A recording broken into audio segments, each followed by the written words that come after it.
they think that the bank is their friend. So once the bank sees, oh, you saved some money and there is some money coming in, maybe you have a nice salary or you just got a raise, they see all of that because you use their services, then your banker might call you or the person at the bank responsible for your contract. And then they say, hey, how about investing? We have a nice product for you. Or how about retirement savings? We have a nice product for you. The most important thing to learn is those people, they are not your friends. They want to make money with you. Yo, what's happening, people? Welcome back to Catch the Zenith. My guest today is Silvan Krähenbühl. Silvan Krähenbühl is an entrepreneur, investor, and podcast host. How do we actually get our personal finances right? Where do we even start? Silvan's my go-to guy whenever I've got questions about this stuff. He built an entire course on personal finance, and his setup is unlike anything I've seen before. Get ready to learn what you would need to do if you wanted to mess up your finances, where to start if you want to get them right, how to handle money in a marriage or relationship, how to optimize taxes as a business owner, what changes when you have children, the dynamics between men and women, socialism versus capitalism, the role of incentives in society, fundraising versus bootstrapping in software startups in the age of AI, his number one piece of advice for podcasters, plus a lot more.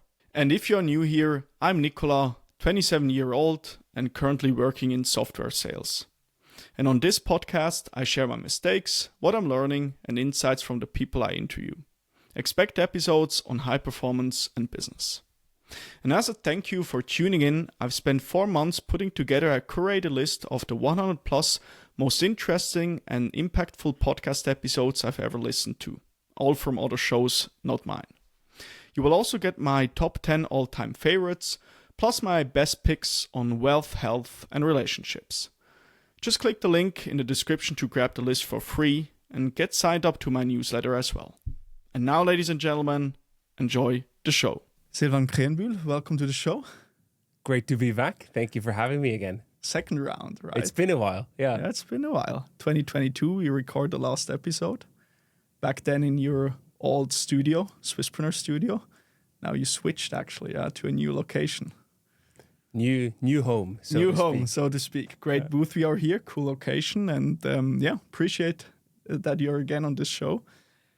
And I was thinking about how to start this conversation because last time we more or less already covered most of what I was interested in the first place. But then I thought, okay, I've watched your personal finance course. I think a lot of people don't actually know that you have a personal finance course, which is on your website on the second tab. Highly recommend looking that up. And tell us maybe a little bit first, not how somebody can construe their personal finance for success, but let's flip it first. Let's invert it.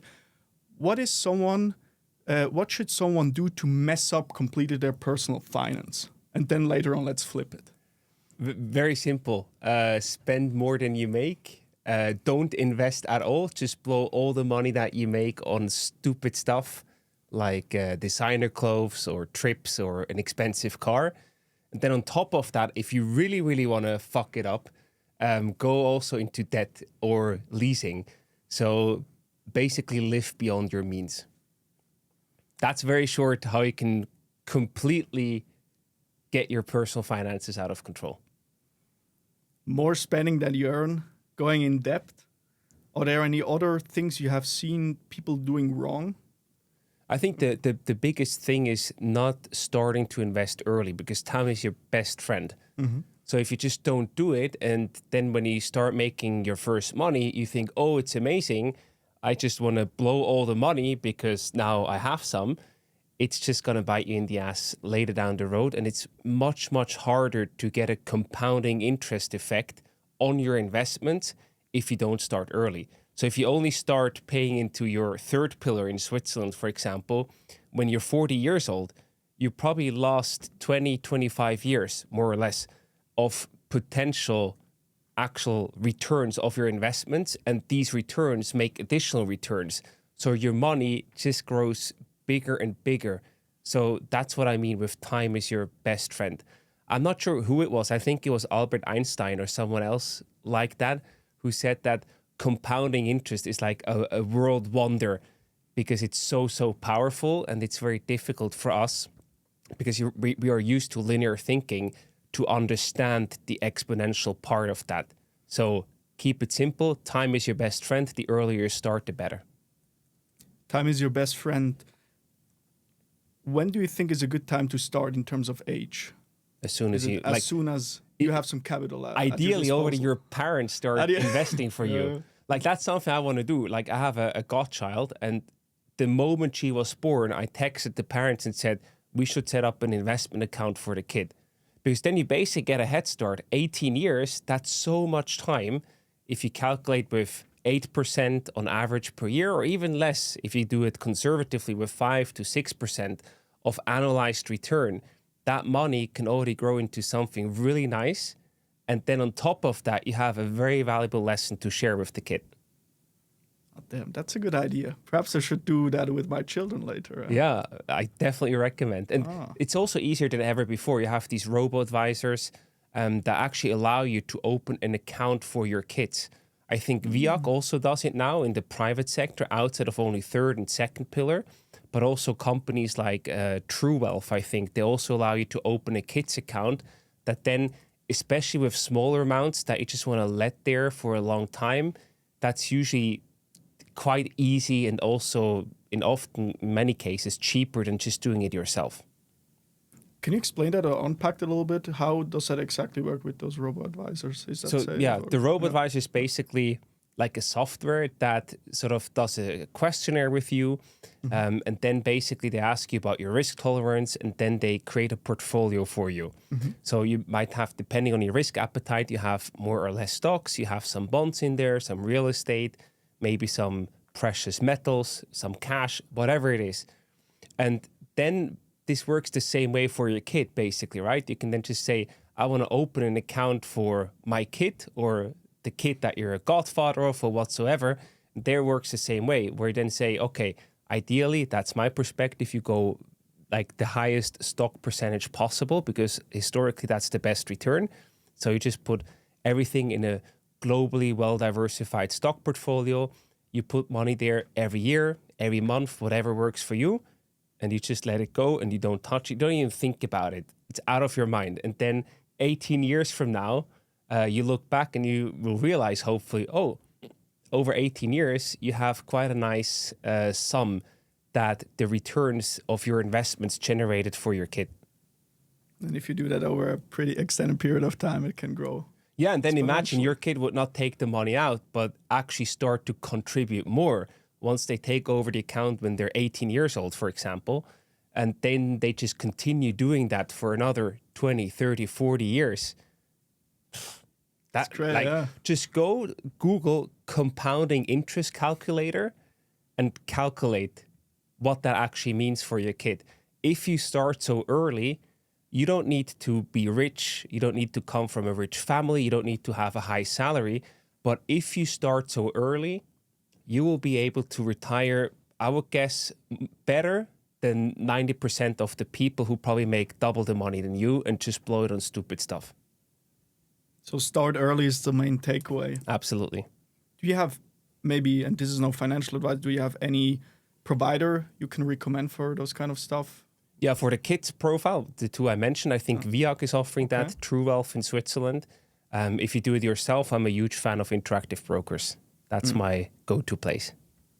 Yeah, I also have an account there. In terms of fees, it's pretty attractive. I learned that from you because before I was on Swissquote and I didn't realize that fees are actually quite high.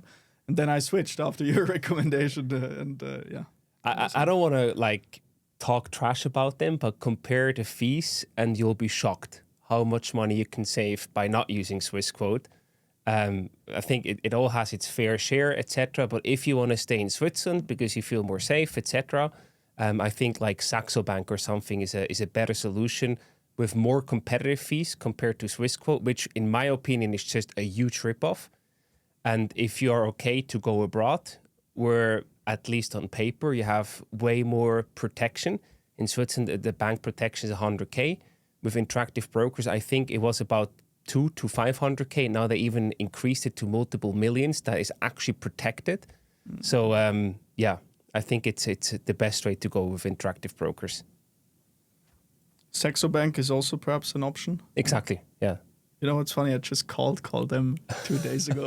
Actually, yeah. Nice. But, they have. Did they book a meeting with you? No, actually, they don't have the pain we can solve. Yeah, and they work with all these financial influencers.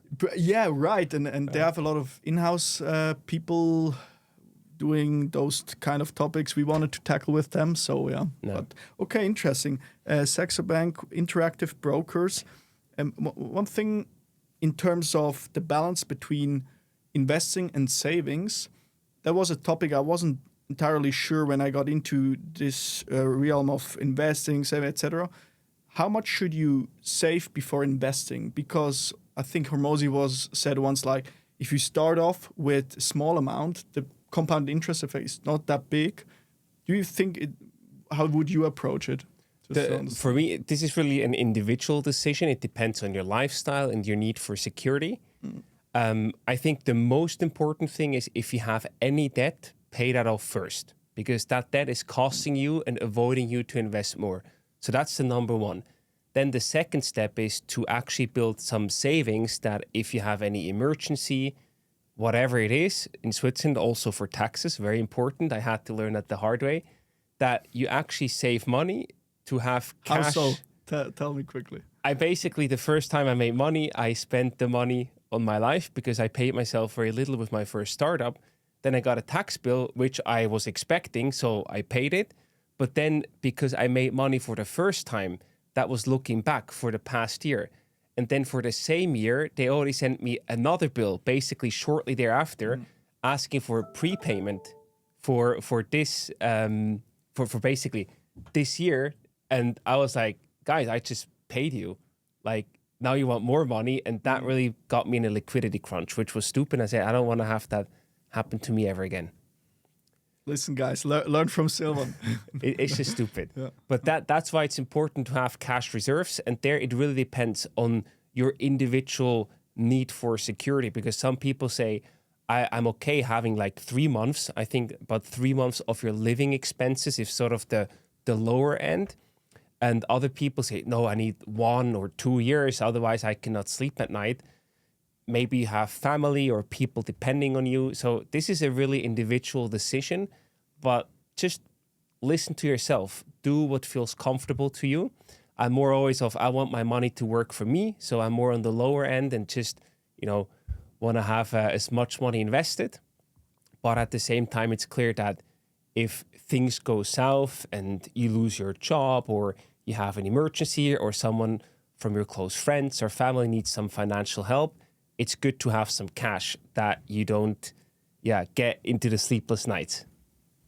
Okay, so step 1, pay off your debt. Step 2, build up savings, maybe 3 months of living expenses based on your risk tolerance. Yeah, whatever works for you. And then step 3 is starting to invest. Exactly. Basically. Okay. Maybe in terms of zooming out a little bit, now we got into what not to do in terms of your personal finance. If someone would start out, we just covered those 3 steps. Are there some common, those in the beginning, some mistakes that are just so stupid, that are maybe not that common, that people do? But one thing I often hear people do is they think that the bank is their friend. So once the bank sees, you saved some money and there is some money coming in, maybe you have a nice salary or you just got a raise, they see all of that because you use their services, then your banker might call you or the person at the bank responsible for your contract. And then they say, hey, how about investing? We have a nice product for you.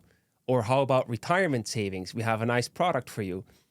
The most important thing to learn is those people, they are not your friends. They want to make money with you. So they want to sell you their products, which usually come with higher than market average fees. And they get a commission on that. They get incentivized to sell you that stuff. One of the craziest things I ever heard was the mom of my best friend, She is about to retire, basically. And then the bank was really pushy to sell her a NASDAQ ETF. Basically, very limited, only growth-oriented and highly volatile stocks in the technology sector, which is great if you have a long time horizon and you don't really need the money right now. But she was preparing for retirement.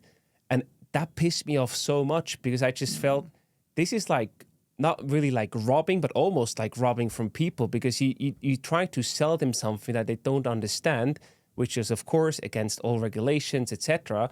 But it still happens that people say, yeah, I understand, but they actually don't understand. They just trust their banker and think the banker is their friend, but he's actually not. So if you've got an advisor telling you, hey, I've seen salary increase, be always a little bit suspicious if he recommends you to invest it, because they get paid like also for, I think if you trade, if you invest for each transaction, they also yeah, of course. Yeah. They get paid on everything, on the product, basically, for every trade that you do, etc. And then in my perspective, the real sort of criminals in exclamation points or quote unquote criminals are the ones that say, oh, I'm like your advisor. I can advise you on insurance, on retirement products, etc. You don't have to pay me anything. I get paid by the product. And you think, oh, that's an amazing deal. That happened with my sister. They then sold her sort of a mixed third pillar combined with an insurance. Stay away from that. That's just an oven to burn money. Don't go there. And this guy was like a consultant, an advisor, or however you want to call them. And he was very pushy, and they always work through social circles. Someone works with them. Then they ask for recommendations, and then they say, oh, Nicola told me I should talk to you. Can we schedule a meeting? They go, oh, okay, I like Nicola. Maybe it's good. And then they talk about everything. They say, you don't pay me, the product pays me. And that is exactly the problem. They then sell you something that A, usually underperforms, B, is often something that you don't need, and C, gives them a huge fat ass commission, which makes them very happy and makes you very poor. So what happened there is immense fees, above 1% of the product. It was like an insurance, and then she wanted to get out, and she lost basically half the money that she put there. And it was still better to get out because the money that she invested there compared with these completely overpriced fees was way better to do it herself, all the investment part. And now she invests every month, according to the finance course. Yeah. It was still way better to take a loss, to take a hit there, get the money out and invest everything herself compared to continue paying these very, very high fees and unnecessary insurance part. So that's just like the ultimate sort of, for me, it's borderline criminal, So they literally sell your system like underperforming, no need, and commissions like 1%. Exactly. You mentioned. Yeah, even higher. Crazy. I think it was like 1.5% or something. Damn. And you compare that to like an ETF that you can get yourself that is worldwide, diversified, etc. And the fee there is like 0.02%, something like that.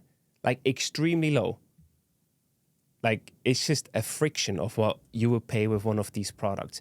And the only person that gets rich by selling you something like that is the company that offers it and the person that sells it, because they get a big fat ass commission.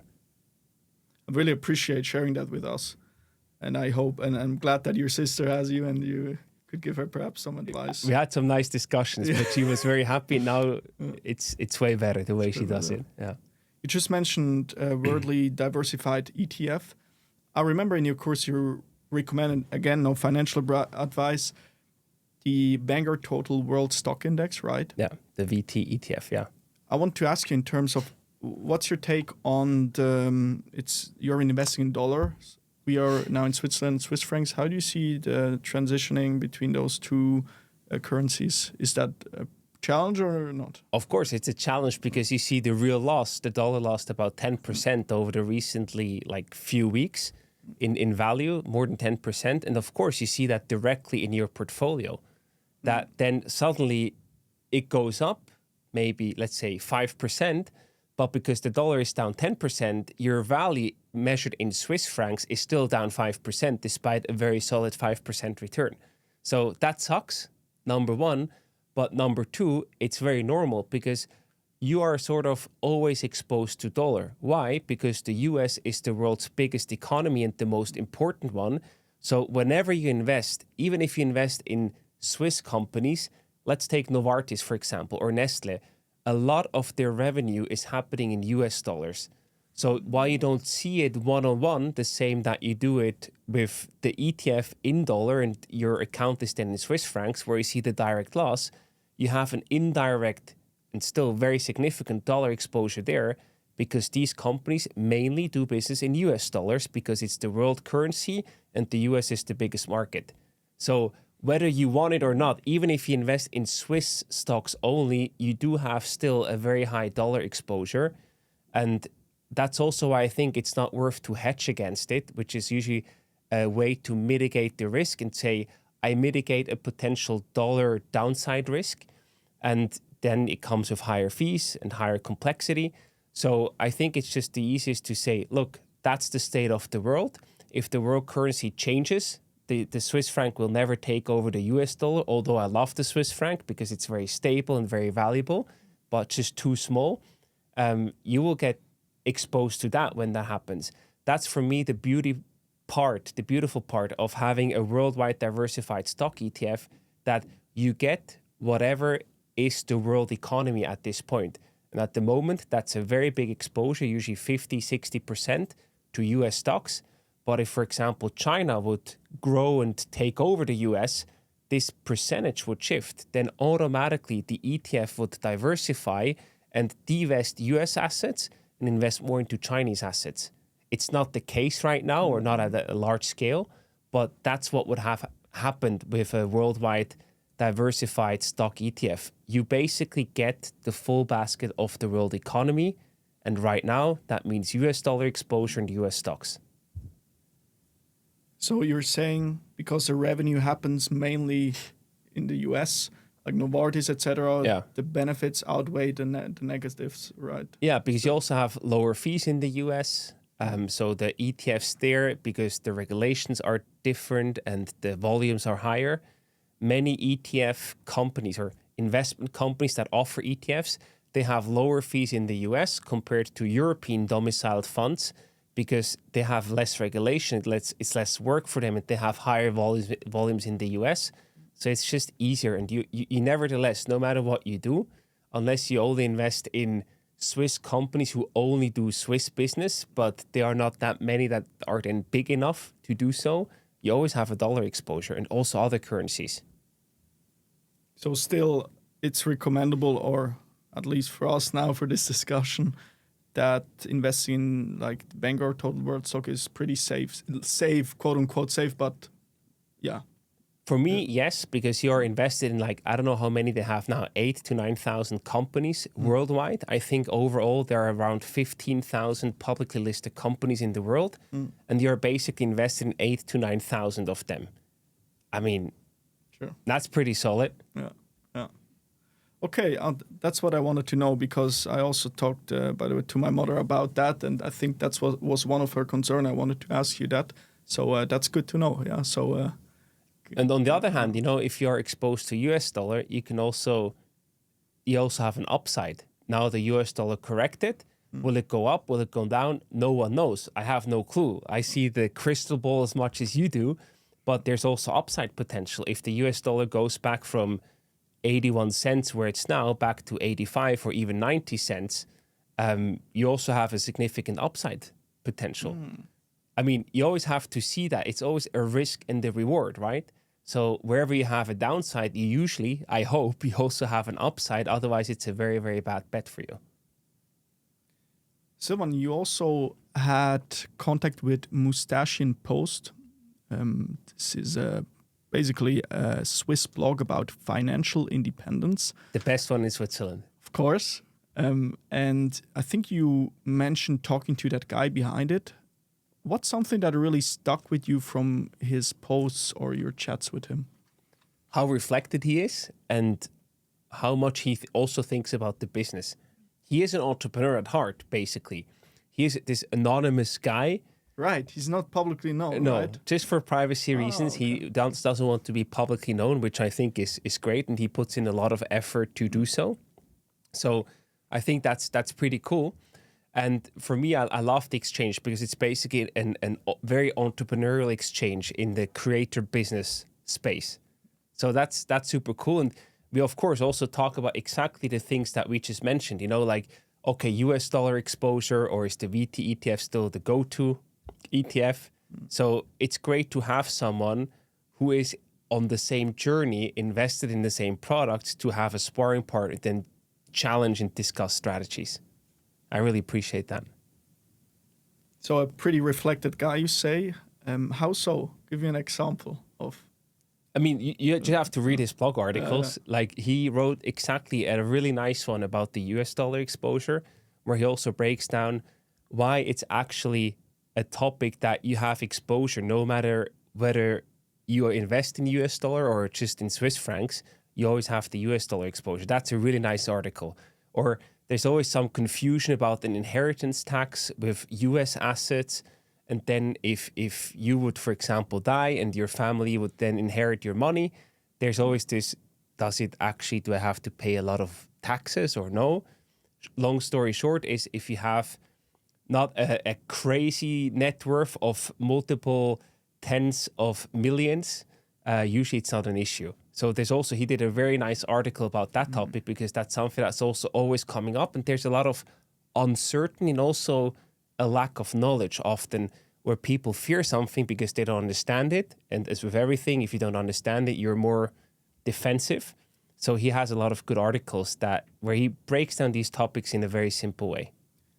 In terms of inheritance tax, how would that specifically work in case, okay, God forbid we will die early, but once we're not anymore here, how does that work precisely? Because let's assume we go with Interactive Brokers, we are invested in the Vanguard Total World Stock Index. Walk me through that process, perhaps.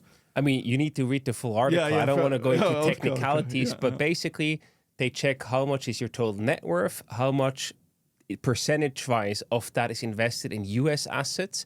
And then there's basically a little formula to calculate that. And a certain degree is completely free of any inheritance tax. And only if you go over a very high threshold, which gets adapted and increased every year, then you would be sort of taxable in the US. For most people, unless you are extremely wealthy, this will never be an issue to worry about. That's basically the summary of the article. So the process is very simple. Go read the article, but it's most likely not going to affect you. And if it would ever affect you, you can probably afford the best advisors and legal support, because then you will have a lot of money to throw at that problem. The more money you get, the more access you get to great people. Yeah, you can pay the best. Yeah. I consider you as a tax optimization wizard. You told me already a little bit about your structure with your companies, with your LLCs, etc. If you mind talking about that, I'm not sure. Feel free. I mean, there I'm really not an expert, so maybe it's not something that we discuss on the record. Okay. But basically, to keep it very simple, but then people have to dig deeper, because there's a lot of different laws that apply and a lot of different jurisdiction that you need to be aware of, etc. Overall, the concept is very simple. When you get a salary from a company that you work for, that salary is taxed. You pay Social Security and you pay income tax on that. And then only after paying all of these taxes, you can then invest your money. So the idea is that it's not possible for all the people, but if you're an entrepreneur and you have your own company, let's say you have a consulting business and you have your own limited company in Switzerland or anywhere else in the world, what you want to do is you want to avoid that you have to take out a lot of money as a salary, pay all these taxes, and then you have less money to invest compared to when you have the money in the company. So the strategy there should be to think about how much money do you need to live.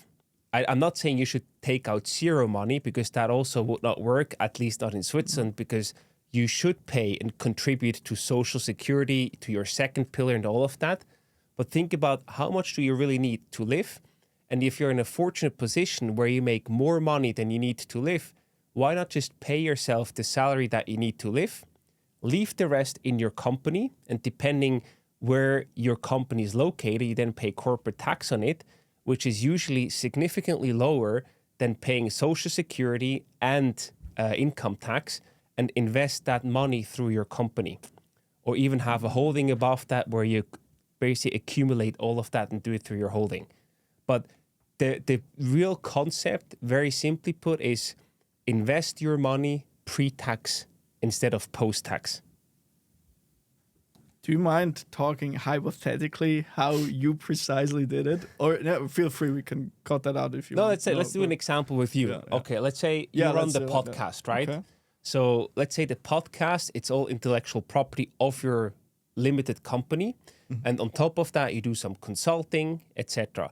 So let's say for simple reasons, let's say you make 100K with the podcast business and your consulting. You have 20 different clients, etc.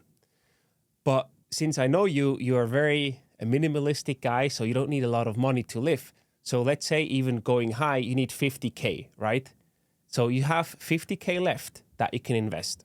So let's just run that example. And now let's say you have these 50K, probably it would be even more in some people's cases. And let's say you have these 50K. So you can take them out as salary.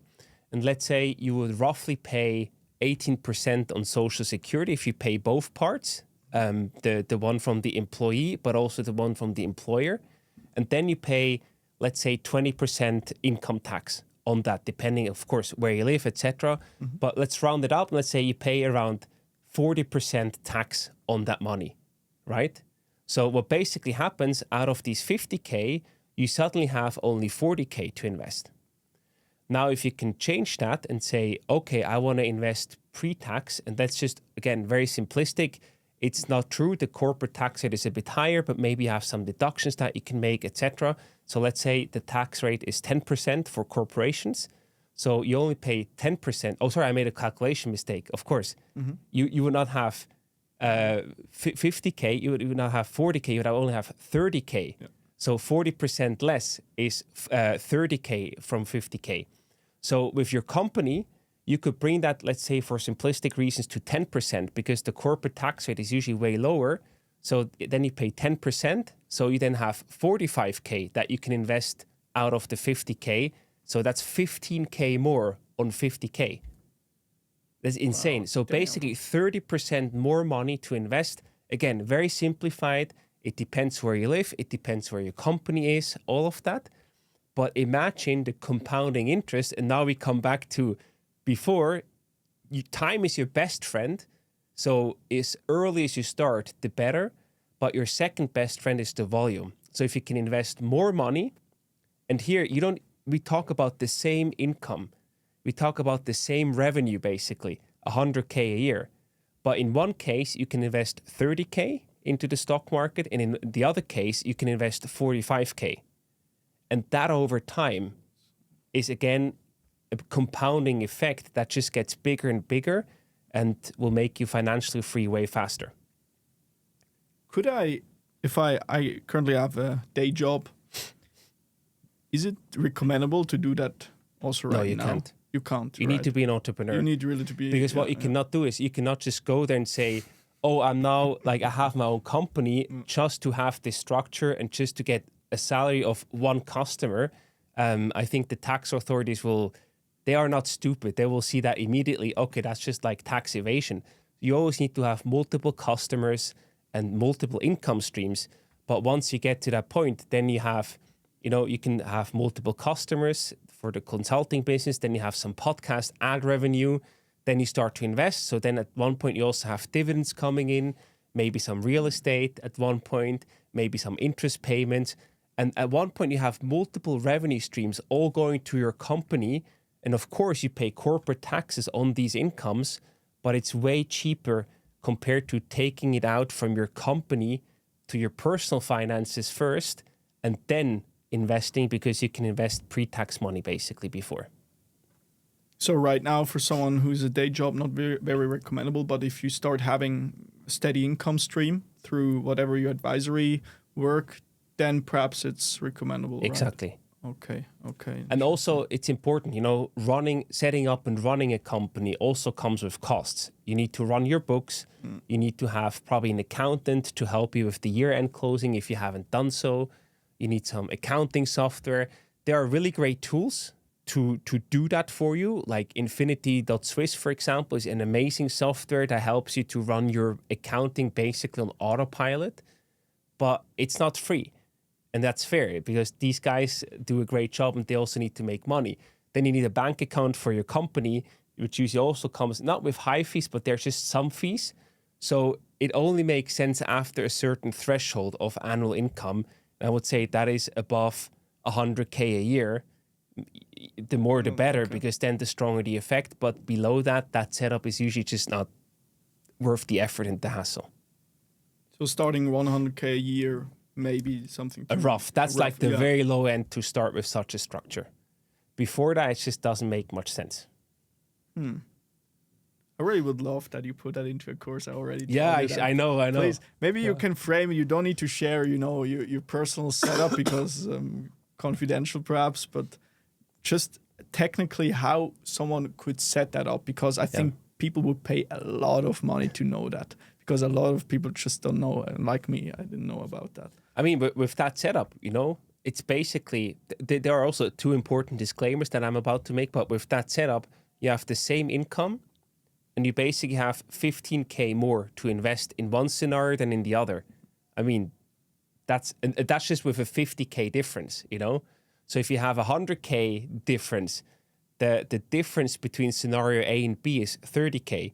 If you have 150K left to spend, the difference is not 30, but 45K. So it just gets bigger and bigger, basically, depending on the tax rates and everything. But the more money is involved, the bigger the effect. And that's why it's so important to be aware of that. And also, very important disclaimers. All of that is, of course, no legal, no financial advice. And there's also an important part. With your salary, you also get a protection. Like Social Security and your second pillar, they're basically an insurance.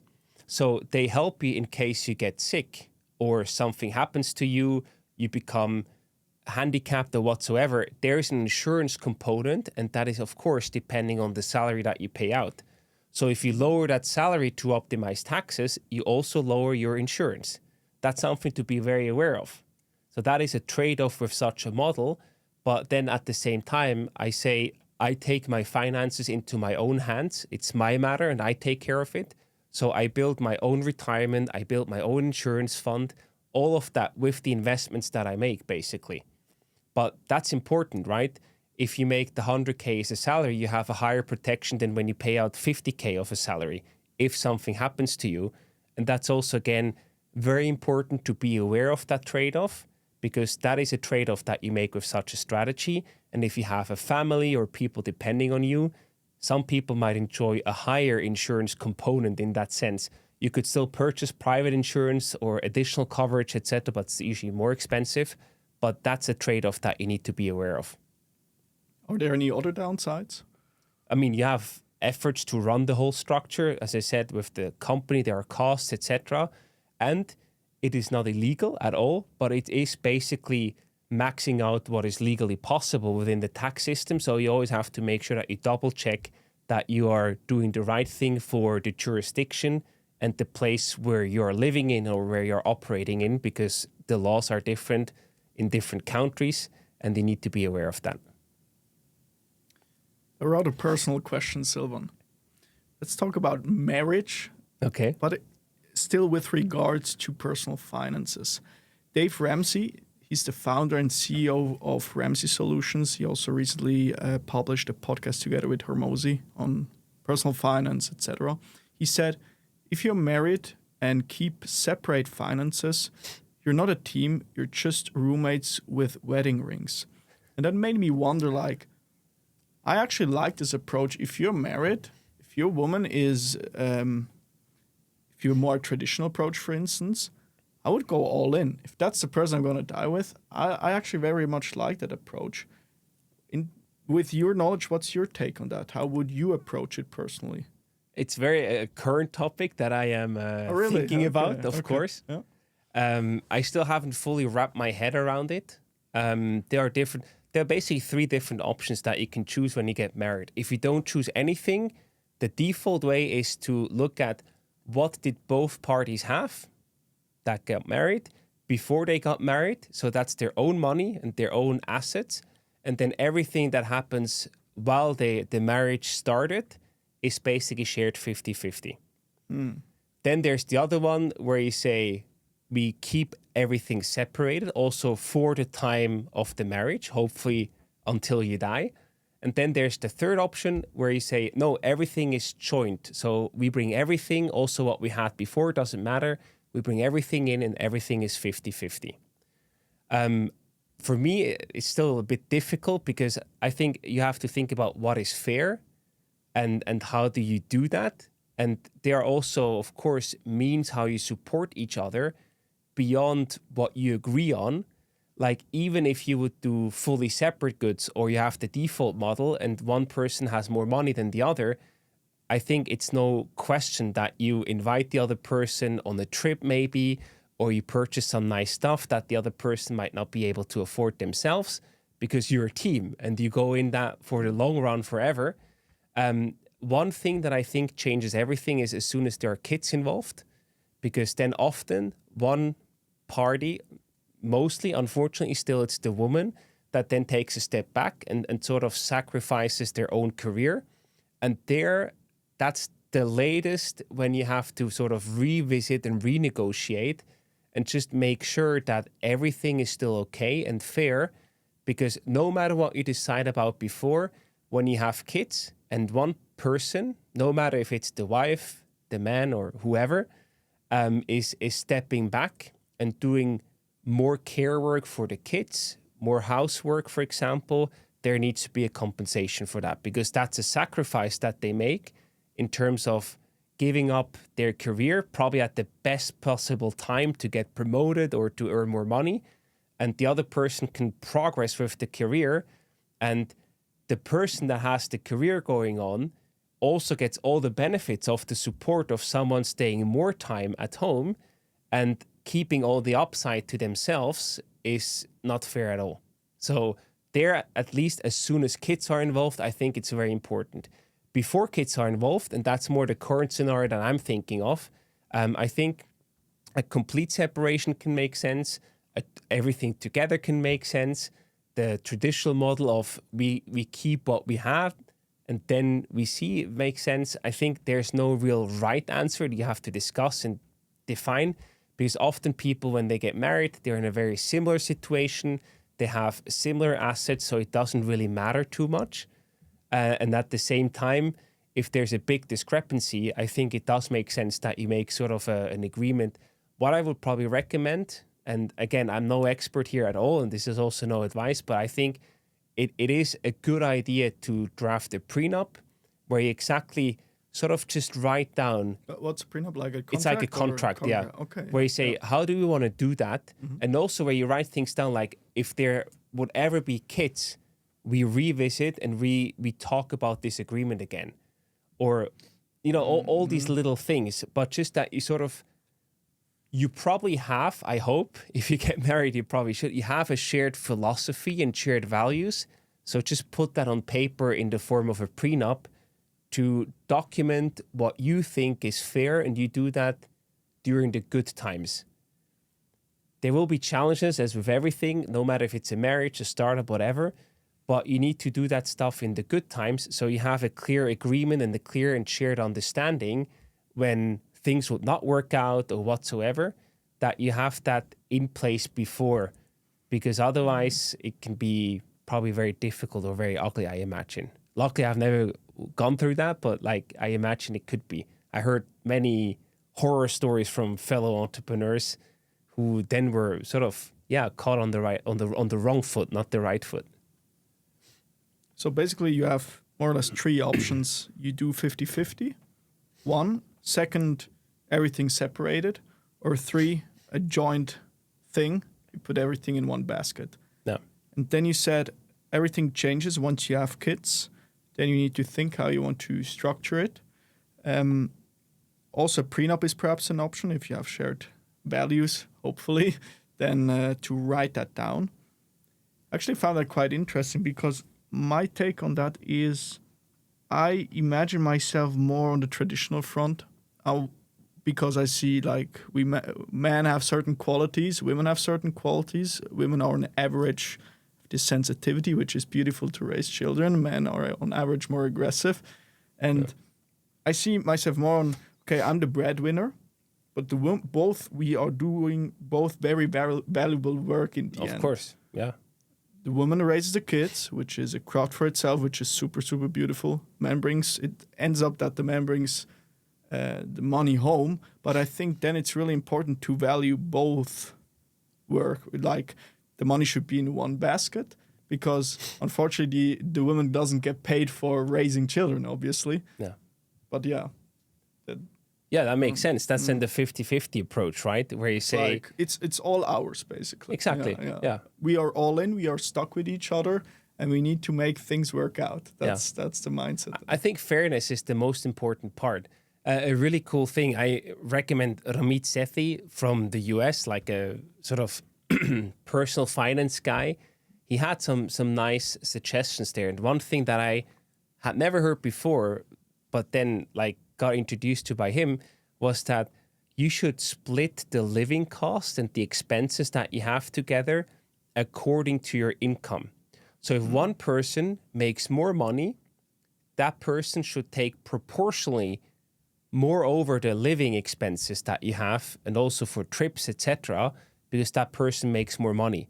I like that approach because otherwise if you always say 50-50, but you both don't make the same salary for whatever reason, I think it's not fair. And if you then look at it, it's exactly your model as well, just in the extreme, where you would say, okay, for example, the wife in your example stays at home, takes care of the household, the kids, etc. So there's probably zero income. That would then mean that you have to finance everything because there's zero income and your income is 100% of the household income. So you cover 100% of the expenses. And I think that's a very good approach to do it because otherwise, if one person has significantly a higher income than the other and you want to go on vacation and one person wants to have a different vacation that is way more luxurious and expensive, but the other person cannot afford that or will get into real problems or even debt to be able to keep up. And that's just a very bad idea.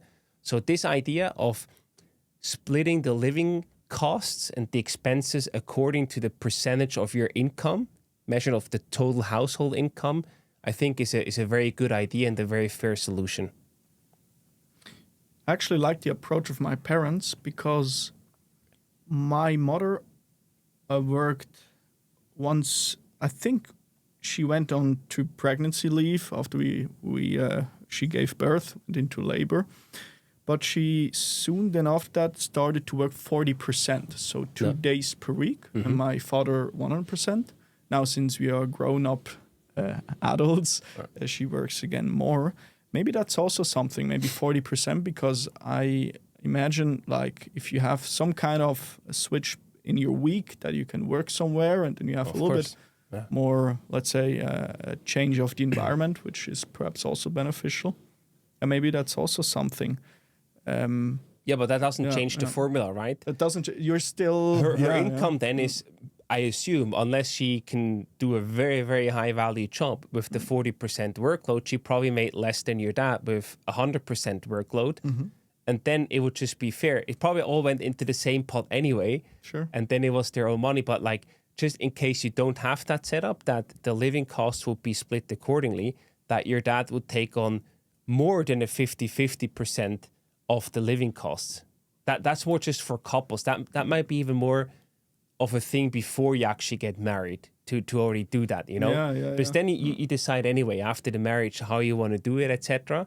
But that's probably even something that happens before you get married in that sense. One also setup that I once heard that was really cool is there was a guy and his wife made like a very good income in a very high value job. And he was working in startups. So he basically took all the risk, but also all the upside, but he could negotiate then because the income from the wife covered both of their living expenses. He could then go to his co-founders or business partners and say, look, guys, I don't need any income. I don't need any salary. But in exchange, I want to have a higher percentage of the company because I can live without any salary. And that was really cool because then he brought in the upside into the marriage. She brought the cash flow to finance the life on a monthly basis. And then when there was a bet that paid off, they split it 50-50. That's the way that they are probably supposed to do it because they both contributed their own strength and what they could bring to the table in the best possible way. And that's probably a pretty nice power couple move from my perspective, where one has a high income, but probably less upside.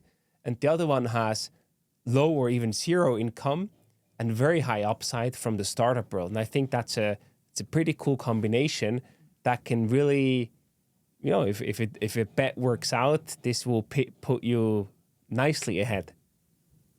So basically she covered him during that period. Yeah. The income. Yeah. Oh, okay. Let's zoom a little bit out. I found that a pretty interesting topic in terms of this and if you don't want to talk about that, feel free to. We can skip that. But in terms of this relation between men and women, right now we see a huge decline in birth rate. And I've recently seen a map, and entire Europe is basically red. It's below the replacement rate, which is kind of interesting. And one thing is, so in Europe, like couples are getting less with children. And in terms of defining maturity, what defines someone who is mature? I see two definitions. I took that from Peterson. The first one is you are sacrificing the short term for the long term upside. So you save today money for potential upside. Yeah. Like the marshmallow test or the investing game. Right, right. And the second definition I found very interesting is the ultimate form of maturity is when something outside of you is more important than yourself. And for most people, it's a baby, basically. Mm-hmm. Yeah. And I found it very beautiful. And then again, now circling back to this discussion, encouraging again more couples to have children. And it's also okay that the woman takes on this role, which is very beautiful because she has perhaps this sensitivity in most cases, I presume. And man does, it doesn't need to be 100%. I'm not saying that, but I like this approach because we have thousands of years of evidence that this approach worked. Of course, it had some downsides, but seeing more again of that and encouraging people like have children, man, it's something beautiful. Why not? And outside, it's just speaking for myself, talking to myself, basically. Maybe that's something. Yeah, I mean, I acknowledge the problem. I think it is a challenge that we don't have enough people being born. Because what does that mean, right? The whole systems that we have, like Social Security, for example, it is basically a huge shift where people from today pay in to finance the people that are basically getting retired and don't work anymore. And if you have less and less people being born, you obviously run into a problem because that mechanism of taking from today's generation to the last generation is not working out anymore, or you will need to increase the rates or finance that in a different way. So that is a big issue that we will run into. The same is, look at all the infrastructure that we built, right? And that gets financed and funded by the taxes that we pay. So if we have less people being born, and we cannot compensate by a big increase in productivity to make up for that gap, what will happen? You probably will have to pay more taxes because otherwise there's no way to keep the current state and the current funding, which is usually getting higher and higher every year, intact. Like it will simply not work. It's just a disbalance that you cannot fix without increasing the taxation rate, unless you have enough productivity to make up for it. So that is a big challenge. And then this is sort of the macro perspective. And then you zoom into the micro perspective. And there I really get why people say, I don't want to have kids for many reasons, where I know people who recently became parents, and I know that they are struggling, and they are struggling very, very hard. How so? They don't sleep. They have no time for friends. They have no time for themselves. Their relationship is very, very challenging because you're constantly stressed. And it's just simply, it is a very, very tough time to go through as a parent. Especially if you have a full-time job, because then usually also your expenses go up. You have even more responsibility. Maybe you are limited because you cannot go to travel to the places that you always wanted to go to because everything is more difficult now. I'm just sort of picturing the worst case scenario, right?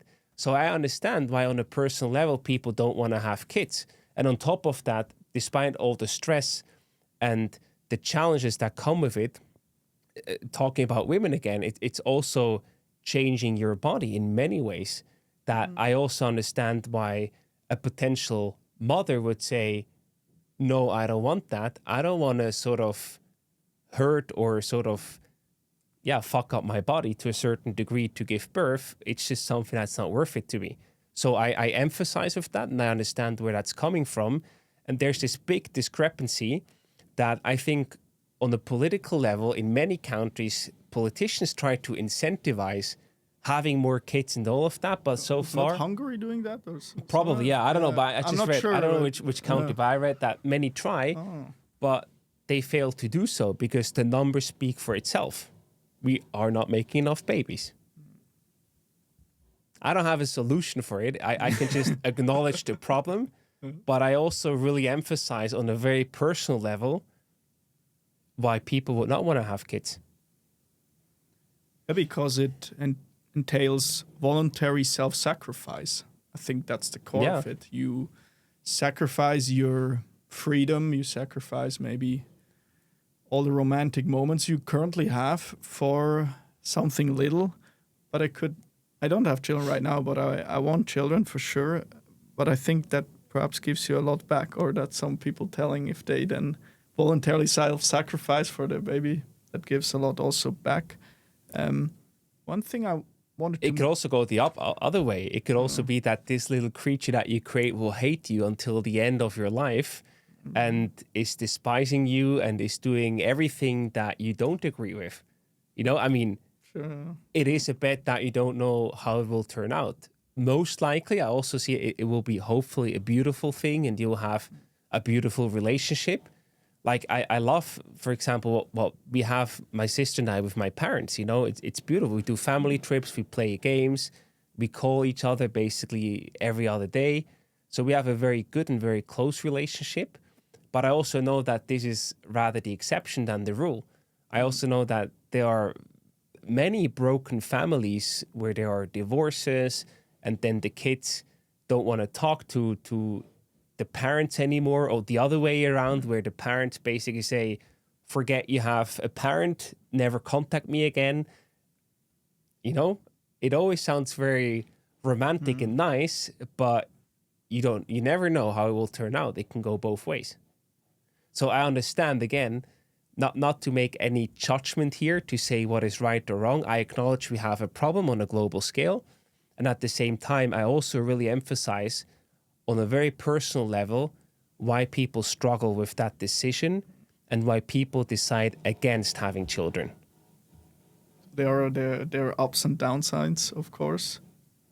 Yeah, I see your point in terms of, there are definitely sacrifices to be made if you're gonna have children, and especially if you're gonna have multiple children. For me, the interesting part is that having children, I never had a fixed opinion saying, yes, I want to have kids or I don't want to have kids. I'm still in this limbo state. Like, I can imagine, but I can also imagine without. But I always wanted to have the personal financial part figured out, to have the freedom to have kids. Why? Because for me, personal finance, if you have a certain level, that's also, again, very individual, what you need, it will give you 8 to 9 hours back a day that you usually would spend on a day job to make money to finance your life. So for me, when I thought about that years ago, I was way too young to even think about having kids, but I knew if you do well in the area of personal finance, this gives you freedom, and that freedom gives you time back where you can say, I can work because I enjoy to work, but I don't have to work because I don't need the money because I took care of that. My life is financed for however long I want to live because of my good investments. And these 8 to 9 hours a day to win them back and to have them available to potentially be a parent, especially in the early phase when it's really, really tough and you don't sleep and you don't have a boss calling you, why did you miss the meeting? Where's that presentation that you promised me? Because you just had the 30th night with 2 hours of sleep and then a 1 hour nap to barely survive.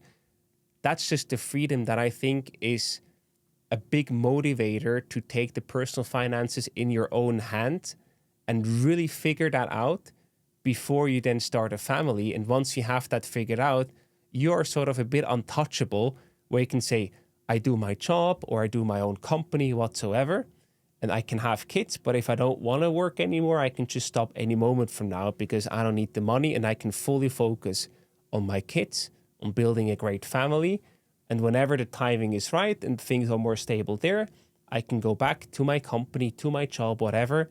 And I feel that freedom to then also be present and help your kids grow up with the values that are important to you and actually nurture that relationship to hopefully have a good outcome and not a disastrous one that we talked about could also be a possibility. That is, I think, a really good motivation to have. And another point why you should take your personal finances seriously. So first build up your finances that then later on down the road you can go all in when it comes, you have your children at home and you need to take care of them. If you want and if that's needed, of course. If you have the option, right? Exactly. Yeah. For me, freedom is the option to say no. So you then have the option, if you have the freedom, in that case, it's a financial freedom, you have the option to say no to a job because you don't need it. And that's, I think that's beautiful. The option to say no is pure freedom to me. Also quickly, before we talked a little bit about this relation man and woman in our personal finance perspective, which I found very interesting. Quick story from Peterson because I follow quite a lot of his content, and he had an advisory. He did advisory work for big law firms in Canada. And what he observed or witnessed was that you have hyper-competitive men and women working in a law firm. And since it's Canada, at least back then, they work like hell. Like, I don't know how many hours per week, 60, 70, 80 hours. And what he observed was that men and women are hyper-competitive. And around 30 years old, where everybody's now at the partner level, women start to pull out. And the reason for that is, I think he got to know that by talking to them, was they realized there is more than just work. And they start wanting to have children. And I found it very interesting. And they pulled out because what would it technically mean if men and women in this setting, I'm talking now in this extreme setting of a law firm working a lot, would both compete till the end of the rest of their life? Because women know they would need to compete together with hyper-competitive men all the time.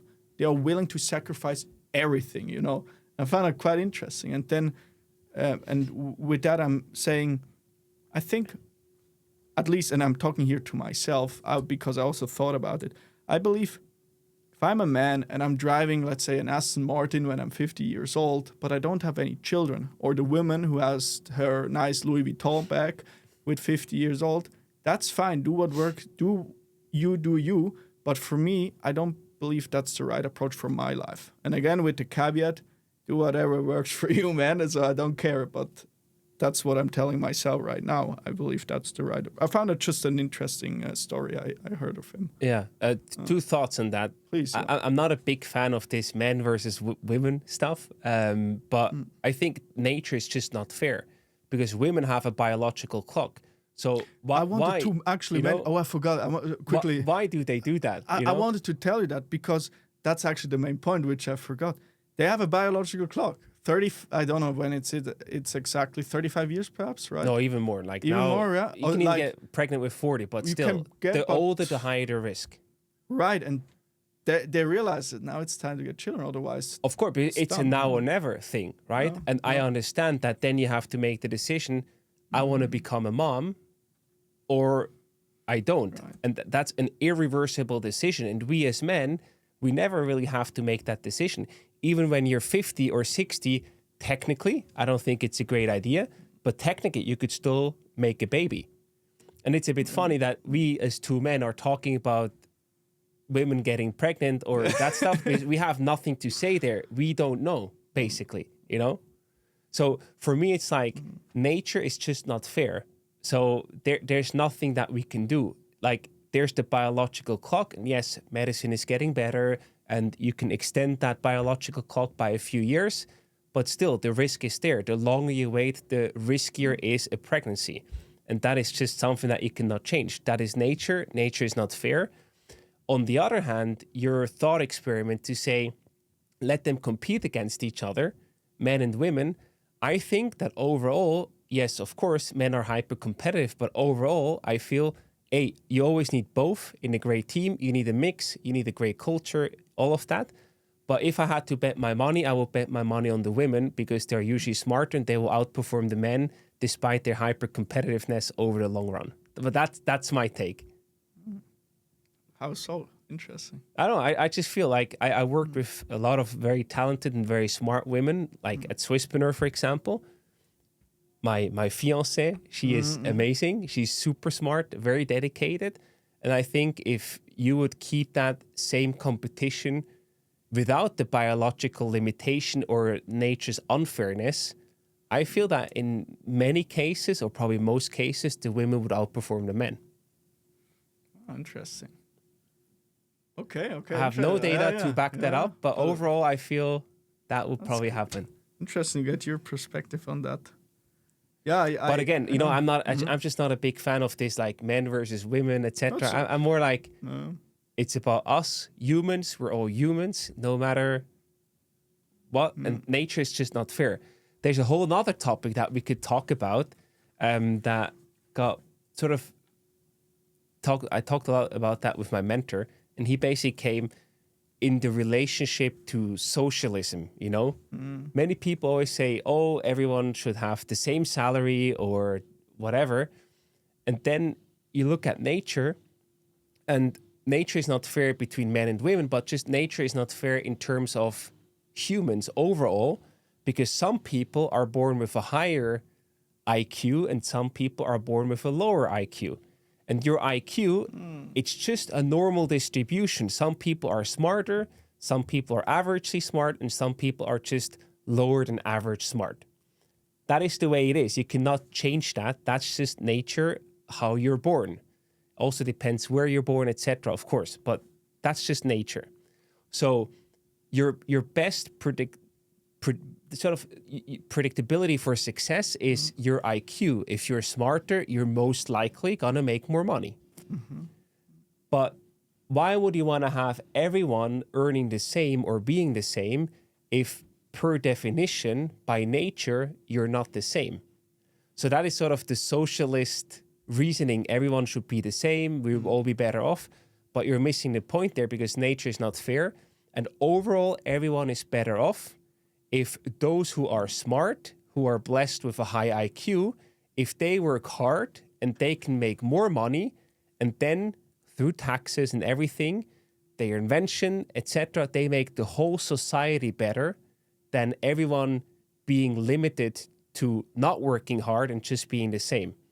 And I think that is a very important thing that you just triggered there with the discussion about nature not being fair, not being equal in that sense, because that's just the way it is. So I think it's stupid to think about, we should all be the same or having a very socialistic approach because it's not working, in my opinion. Of course, I'm a capitalistic believer, coming also from the startup world and all of that, but I found that a very nice perspective on nature and on life to a certain degree.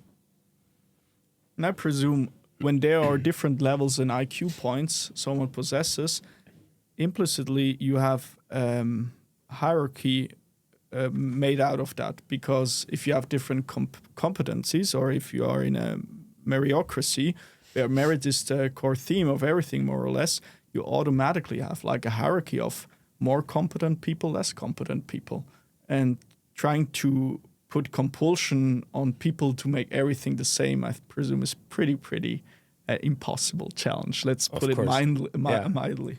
Yes, but there you also have to be very careful. I think the part of having the best outcome possible and rewarding that is a very important thing to do, that you also set the right incentives. And incentives are one of the most important and most powerful things. There are plenty of examples we can talk about in a second. So that's really important, that the best wins and also gets rewarded accordingly. However, when you talk about hierarchy, often, look at corporates, for example, it is not about that. It's more about the status game, where one can be at the top. Sports is a good example. Sports, of course, you can say, okay, the better team wins, but it is a zero-sum game. One person wins and one person loses. And I think it's very important to distinguish between the games that you're playing, between playing status games, where there's always a winner and a loser, so it's a zero-sum game. You win one, I lose one, and we're the same off from a societal perspective. And there is a wealth creation game, where if I would make this assumption where the people with the higher IQ work hard, invent new things, drive technology forward, all our lives get better, because suddenly a TV gets cheaper and cheaper while also getting better and better. And therefore, you create more value for the whole society. So when we talk about hierarchy, I think it's really important to distinguish between the games that you're playing and make sure that you're not playing status games where someone wins and someone loses, like in sports, but you actually create wealth. You play wealth creation games where you do something where you as an inventor of that TV or that better TV get rewarded marvelously, but at the same time, the whole world is better off because you create value for everyone else. So you could either play status games where in the end it turns out to be a zero-sum game. And on the flip side, you have a society where the incentives are rightly set and you get rewarded for your appropriate effort. And so wealth creation games. Is that what you're saying? Exactly. And incentives are so crucial. And there you see that within your own company, if you have a company or you work in a company, but also on the whole country level. I think there were calculations in Germany, just to make an example there, where people basically who worked less time on their job, so they worked 60 or 80% instead of 100%, they had at the end, after all the taxes and everything, all the incentives, etc., they had more money in their pocket than if they had worked more. And to me, that is a completely fucked up incentive. If you work more, you should have more. So the incentive should be to work more and to hopefully contribute something positive in that wealth creation game, compared to working less and having, even if it's a little bit, if you work less and you have more money to use at the end because the taxes are just eating everything up that you make with the 20% that you work more, and then you work more, you have more stress, and you actually have less money in your pocket, that would be just the absolute worst incentive that can happen. Because what's the result? People are smart, they calculate very well. Then they say, okay, why should I work full time if I actually have less money and less time? So let's reduce my workload. And then suddenly everyone is working 80%. And then if everyone does that in a society, in an economy, then your GDP will shrink and you'll actually have less output. You'll be less productive. And that is very dangerous. So I think the incentives are something that you should very, very carefully think about, because they are incredibly important. And the way that you set the incentives, people will behave. So be very aware on the country level, but also for your own company, if you have one. Be very, very smart about how you set incentives. I think if you are good at that, you're already halfway there. So setting the right incentive is the main takeaway. I didn't really know that in Germany that happened. Okay. I don't know the Crazy. specific. This was a while, but like there was a very nice breakdown with how much money you actually have left, and if you worked less, you had a little bit more money than if you worked full time, because of taxes, incentives, etc. And that was just shocking. And I hope that they fixed that now. I didn't follow that more, but it was mind blowing when I saw that. And of course, people work less, and then of course, your economy will start to shrink because people will work less and will have less output. Not that it's always a linear correlation, but like overall, I think that's a very bad thing to do, to not incentivize people to work hard. Yeah, perhaps it will destroy the innovation long-term wise if you don't incentivize coming up with novel, cool, good, productive ideas, right? Probably. I mean, there's also the counter thesis that says, why do we even work 5 days a week? We should only work 4 days a week. Please show me one entrepreneur who works 3 days a week and does millions a year. Yeah. Maybe there are some people, but I haven't met them yet. There's also a funny thing. We had a live webinar the other day with Holy Code, with Nenad, and he said something that really stuck with me about AI. You know, many people think about, oh, great, AI, I will have to work less. I can put everything on autopilot.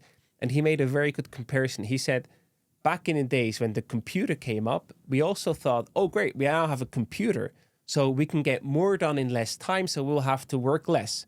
What happened? We work more than ever before because the computer increased our leverage, and with the time, with the same input, we could produce a higher output. And AI will be exactly the same. We'll probably work even harder than ever before because now the time that you put in is just producing so much more output, so your leverage gets bigger.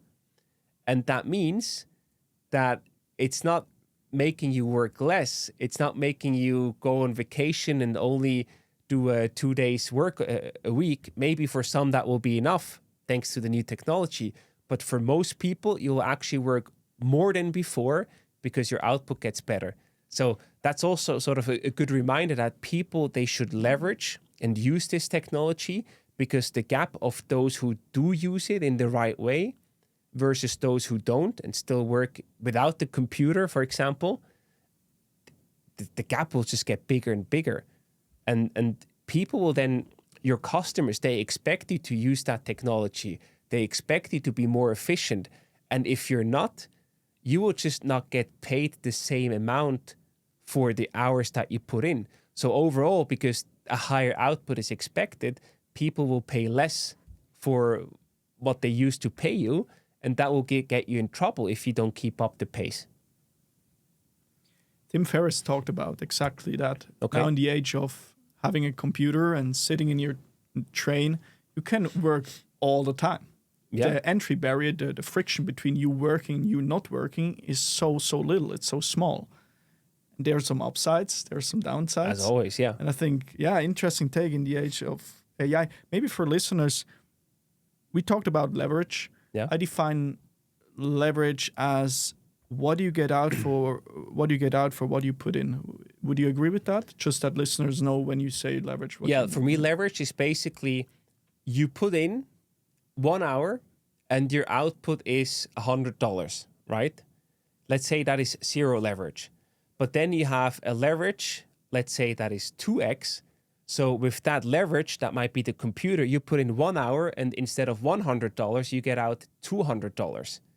And if your leverage gets bigger for the same input, so the same amount of hour that you put in, you now don't get $100 or $200, but maybe you get $1,000 out of that time. So the bigger your leverage, the more you get out for what you put in. Software is a wonderful thing in that sense. Also podcasts, basically anything that is scalable without putting additional work or without putting variable costs on the table. That is leverage, right? We record this episode. It doesn't matter if 10 people listen to it or 10,000 people listen to it. If you have 10,000 people listening to it, you have a bigger leverage. That's basically leverage is a multiplier of your input. Give me a lever long enough and a fulcrum on which to place it, and I shall move the world. Archimedes. Exactly. Yeah. Naval also mentioned that on his podcast multiple times. I think that is well said. You see, sky is the limit in that sense. You just mentioned the buzzword SaaS, software as a service. Where do you see things going? Is it more going into the direction of bootstrapping or more fundraising? I know you're right now doing with Delos Analytica new SaaS. What's your personal take on that? If you were starting over again as SaaS, which you're doing right now, but tell me, fundraising, no fundraising, how do you approach it? It's a really interesting question because at first I felt the discussion was this will change everything. People will not need investors anymore and they will just bootstrap because they can get stuff done cheaper. It's also what happened in the past, right? When you had to set up all your own servers, etc., and then the cloud services like AWS, Google, all of them came along, and then they basically helped you to start projects faster and also cheaper. That was a game changer, and then the barrier to entry gets lower and lower, so more people can start stuff. So I think at first we had this discussion, AI is going to change everything. You will bootstrap, you will not need any investor money anymore. And recently, I don't know where I read it, but I read a really interesting take that I think that makes more sense. I don't think we will not need investors anymore, but the return on capital for the right bets and the right companies will be so much higher compared to now. It's again, the leverage.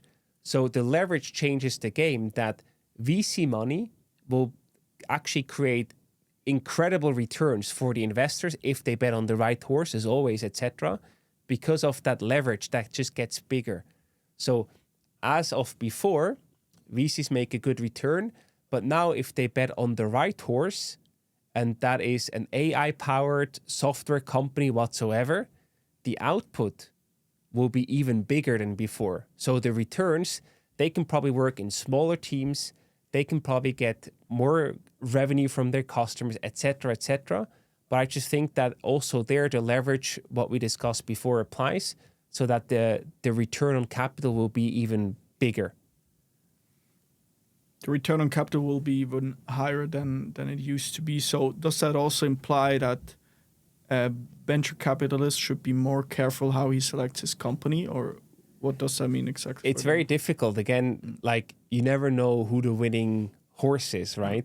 That's the asymmetric sort of nature of the business of being a VC. So I think it's just going to be a bigger discrepancy, as what we said before, people working with the technology and people not working with the technology, where you now will see funds that perform well, they will be disproportionately performing better than the other funds that are not performing well. So I feel the gap will get wider there too, that the funds that make the right calls, and again, I think it's a normal distribution as with the IQ, where you will have very few funds that are absolutely outperforming everyone else, and their returns will be mind-blowing because of this higher leverage.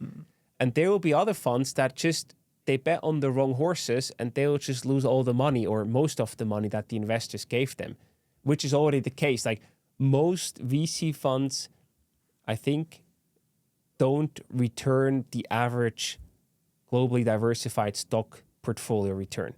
So most actually do worse than you just putting your money on the VT ETF that we talked about. How much percentage-wise is that? That would be about 8% per year. Most and how much of them outperform it? And I don't know the exact numbers, but many VC funds, they don't deliver these 8% per year. Also there, of course, because it's a very different business, you all have higher fees, and it's a very disproportionate return profile. Very few companies return your full fund or excellent returns, and most companies don't make you money. So there, if you don't have the winners in your portfolio, you basically don't deliver the return. It's very simple. So main takeaway, very few companies return the investment. It's actually interesting. I saw a LinkedIn post the other, I think a week ago, from a really good investor based here in Zurich. And he basically showed the data that I'm not sure how much it was. I think it was like 50 something percent of stocks actually don't make money. Crazy. So if you think about that, you invest in these stocks and you actually don't make money. That is mind-blowing to me. It's like a publicly listed company. But that shows you that also, of course, the return profile is a bit better, but it was much closer to a VC fund than I would have expected without knowing the data beforehand. That even the public stock market, there are a few mega winners that like really outperform the index. And if you don't have them in your portfolio, your return will just be bad.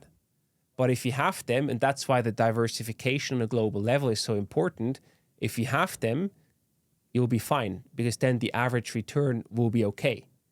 So that to me was mind-blowing, because I thought, well, that's the VC game where 1 or 2 out of 10 give you money back and the rest, they just don't make you any money. But it seems, at least that's the data that I need to check this LinkedIn post, but the data of this LinkedIn post suggested that 50 something percent don't make you any money, and that a very few percentage, I'm not sure if it was 10, 20 or 30% actually make you money, or basically make the biggest chunk of your returns. It's crazy. That is something I thought, okay, the return profile must look differently, and it does look a bit differently, but not as much as I thought. Circling back to our initial discussion on SaaS, bootstrapping or fundraising, I remember you're currently bootstrapping your new SaaS, right? Yeah. Is that like, are you happy with that? Would you love to have investors on board? How is it? With everything, you have trade-offs, right? For us, it's the best way at the moment because it gives us a lot of freedom. We have no one to report to, etc. At the same time, you have a trade-off. There are no salaries being paid to us as founders. Like, we just say, hey, we are in this. We're working for almost a year on it now. We haven't taken a single cent out of it. And that's just the long-term investment that we're going to make there. Luckily, thanks to the previous gigs and startups, there was enough, to be able to invest there because we all had exits before, etc. So that's great. But at the same time, you also need to be able to afford that. If I could choose, I think especially in the beginning, doing a little round if you cannot afford it, or no round at all, is the best way, because then you're really scarce with your resources. It forces you to prioritize instead of some well-funded startups that then just lose the discipline and they spend money here and there and then they burn through all the cash and then they run out of it and they die. So you can survive longer, and that is very important because you will need to find product market fit. And the timing is important, of course, how you incorporate customer feedback, etc., all of that. But mainly the timing. That is one of the most underrated success factors of a startup. Mm-hmm. And the longer you can survive, the more likely it is that the timing will find you, that you will hit it off with the right timing, the right solution in the right moment. And if you don't, what often happens is you give yourself 2 years because that's the horizon of the funding that you take. Then you don't hit product market fit. You run out of money.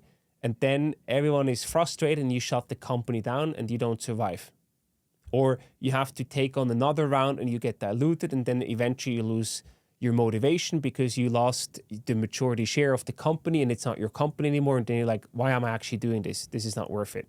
So for me, bootstrapping is a great discipline because it forces you to prioritize, to be disciplined, to focus on the number one task that you have, to prove that what you're building is working and solving a real customer problem and that it can be a viable business until we reach product market fit. And then it's all open. Maybe you grow fast enough organically so you don't need any more investment ever. Or maybe you have a great opportunity and then you say, we want to expand. We now really understand what we're doing. It works. We've proven it. Now it's actually time to go big. And for that, we need a bit of money or even big money. Mm-hmm. And that's when we get a funding round. But again, it gives you the freedom to say no to stuff, and you can decide about your own faith and your own way to do stuff. And if you have VC money, there's only one way, the VC way.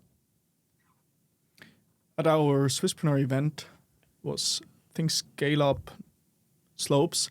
Talked to a founder and he said, if you go the VC route, you're either all in or all out, because if you decide to raise money, you can't stop working. Then you really need to go for the exit, otherwise it will be pretty uncomfortable. Of course. There's no other way.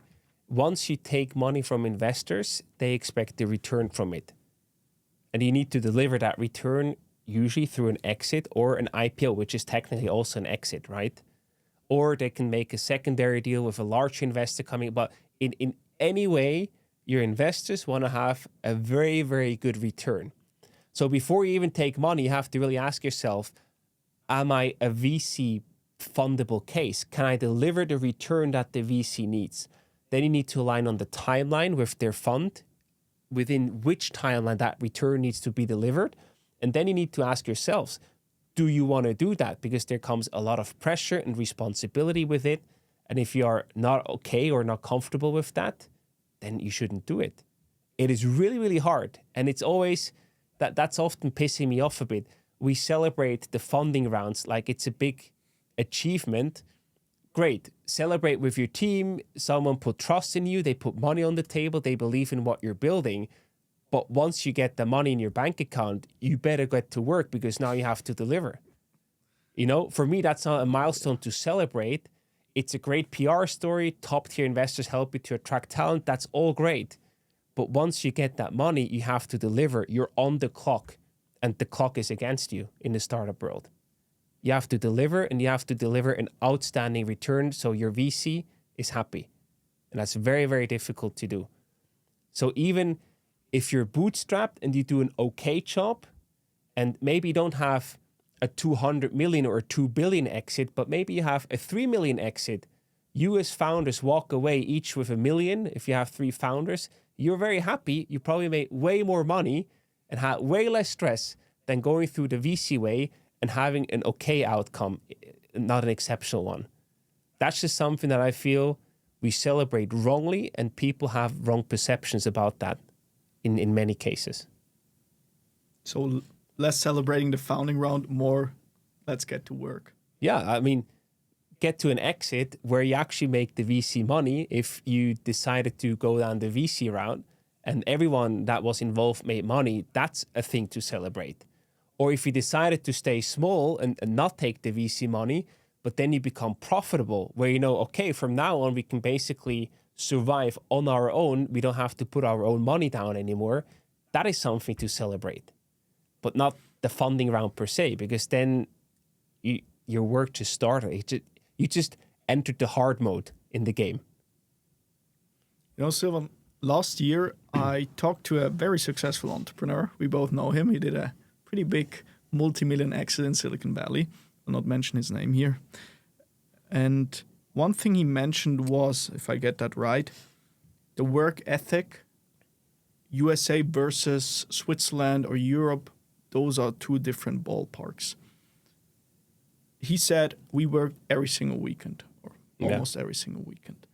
I'm not saying anybody should do that, but sometimes I feel like, the level of work ethic that I sometimes see here in Switzerland, although people are very conscientious, high in conscientiousness, and fair enough, there are great people working hard, but sometimes in startup I think like, hey, if you're raising money, I expect a little bit more of you.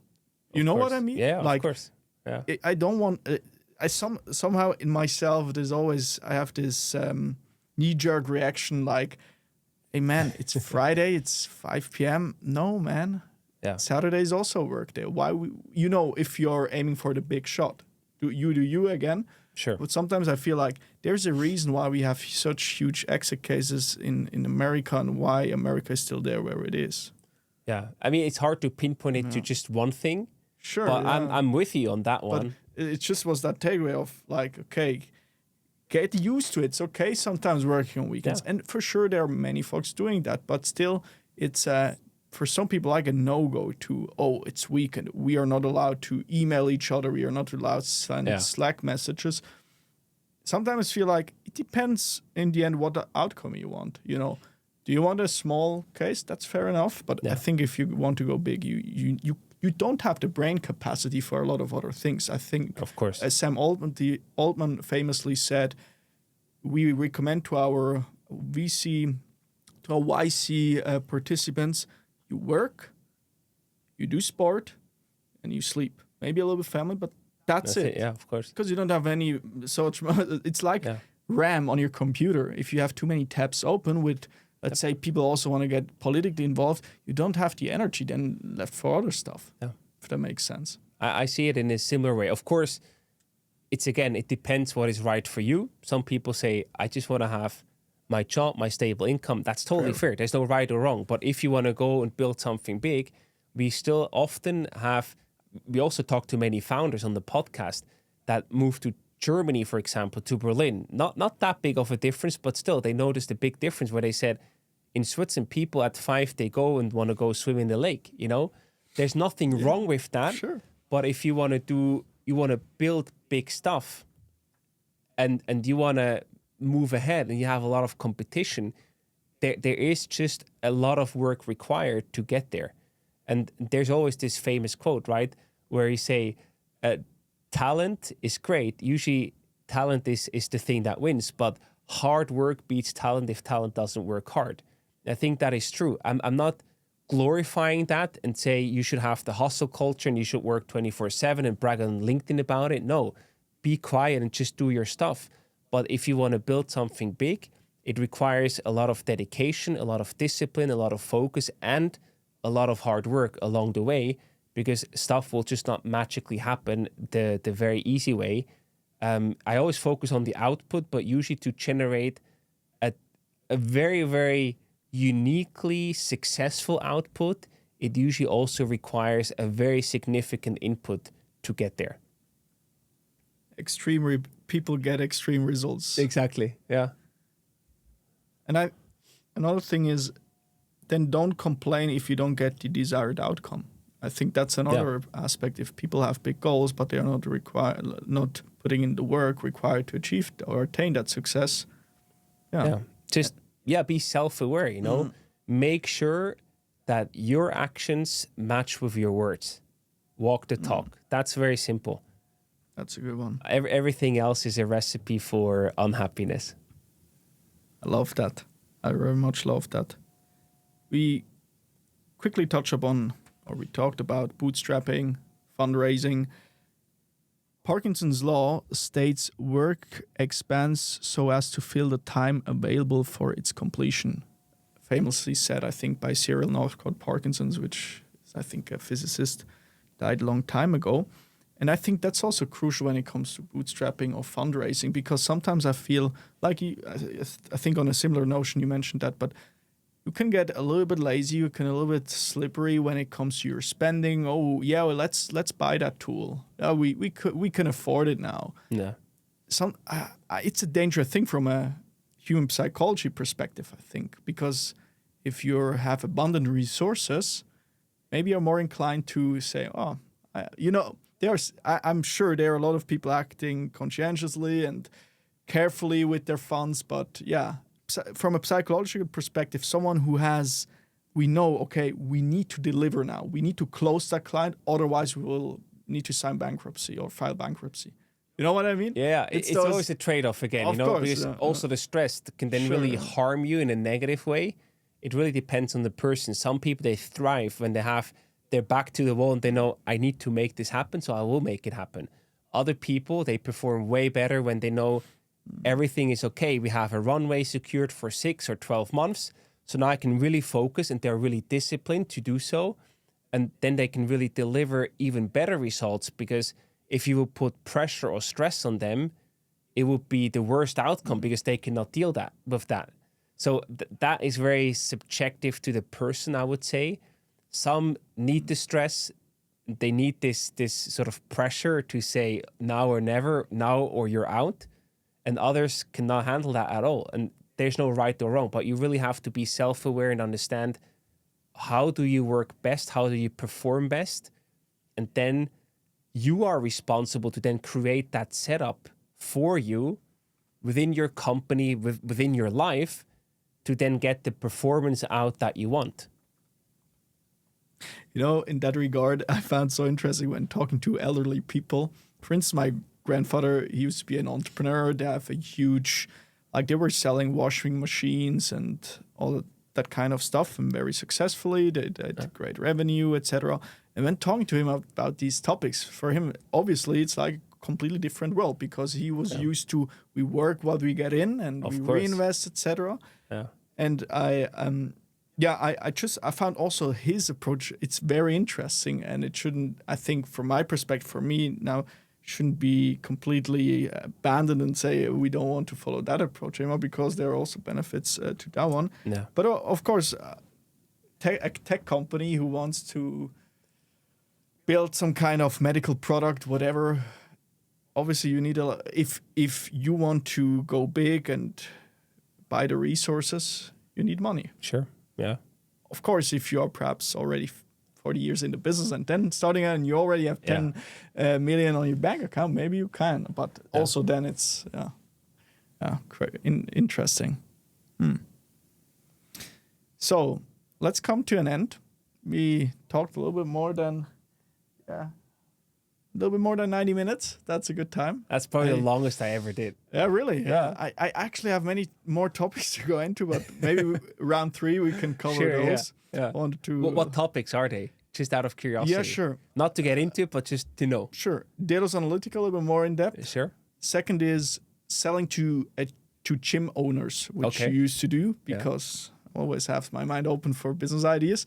And the third one is podcasting. You published over 500 episodes. Maybe let's end with this question.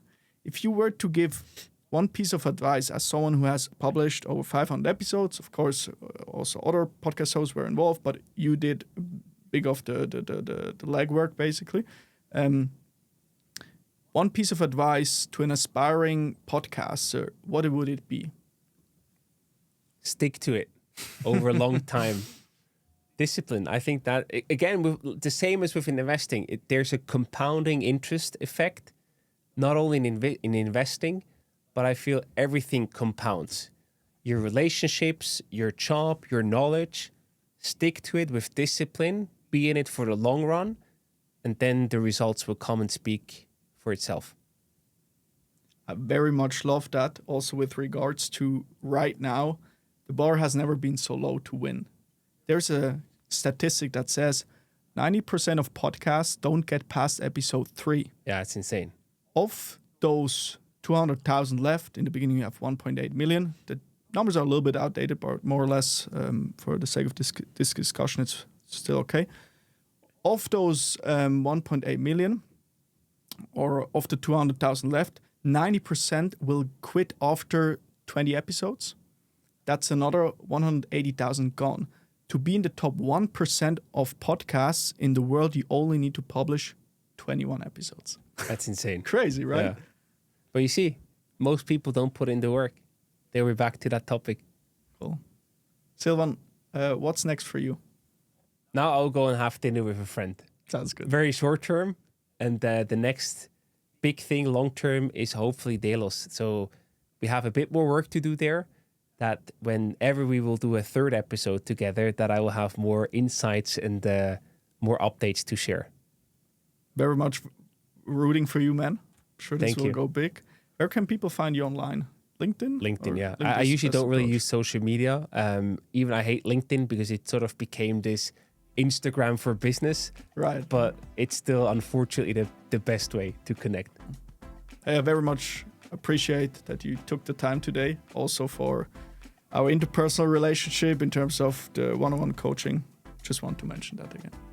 Thank you, man. Thank you. Cool. Great Thank you. job. Great Yeah, job. right. Thank you.